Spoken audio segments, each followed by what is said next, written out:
My name's Mel and our family have been the lucky recipient of the Chrisalis Foundation. And I say family because it wasn't just my son that benefited when we came across the Chrisalis Foundation and Kathy. What began with an application for a computer for my son became so much more. For those of you that know anything about autism, the impaired social communication is one of the criteria that's a deficit in them. It's something they find really challenging. And let me tell you, we have been involved in social situation after social situation with Kathy, beginning with phone calls, where Flynn's had to chat with her and Ashley over the phone about computer parts who were complete strangers to him. This was followed by a morning tea to meet the Chrisalis board. And Flynn was given all the parts to a computer, but it still had to be built. So I'm sure you can imagine his impatience that we had to wait until Alex, who's sitting over there, had to come along. Alex spent about 4 hours with Flynn, a kind, gentle man who willingly gave his time to a hyper-excited 12-year-old. I can tell you the anxious mother was hovering out of eyesight but not out of hearing, and I could hear them chatting, Alex bringing Flynn into the conversation, patiently explaining what he was doing and showing him and allowing Flynn to be involved. By the end, Flynn was proudly able to say that he helped build his computer, and this is something he's carried through as he's transitioned into secondary school. A very good experience for me as well, like being able to help out with people with disability. I went to Mel's place. I met Flynn. To be honest, it's like I didn't pick up anything different from Flynn. It's just an other kid. He felt very normal to me.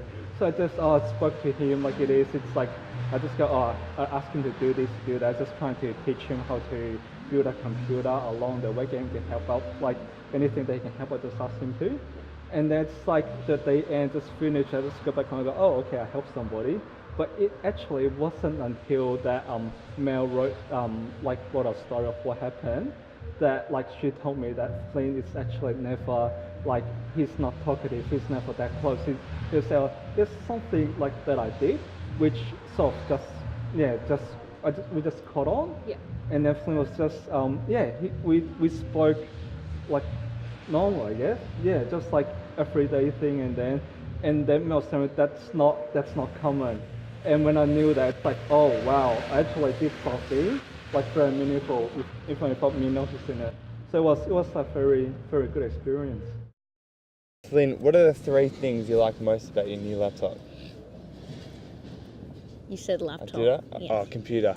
My bad. What are the 3 things you like most about your new computer?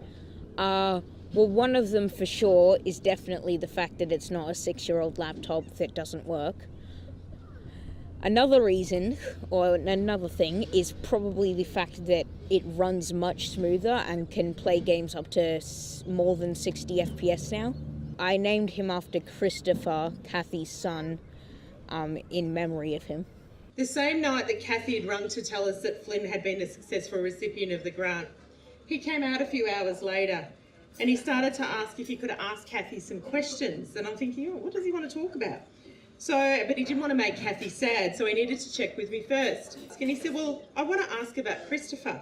What kind of life did he have? What things did he like, dislike, that type of stuff. Didn't want to make Kathy sad, but I just wanted to know who Christopher was. So we sent Kathy a text, and yes, of course, he can ask whatever he likes. And then a couple of days later, he came out and he told me he'd named his computer. What is it, I say? And he says, well, Christopher, he replies. Why? Christopher, I ask. Well, without Christopher, I never would have been able to get the computer. And so I'd like to name it after him and remind me who it was that gave me the computer. Do you think Kathy will be okay with this? I'm sure Kathy is. But one of the things they say about autism is that they have no empathy, compassion, they will never connect with others, and if you're looking for validation or support, do not look for it in your autistic kids. Well, that all went out the window because he does have it in him. My husband and I were silently high-fiving. This became more than the computer. We received a gift of hope moving forward in the future for our son. And thank you for the computer. Without you, I wouldn't have been able to get all those games that I have now and do all the stuff I do with it now. And special thanks to the people who helped me build it, and like Alex and my friend Zach, and bye.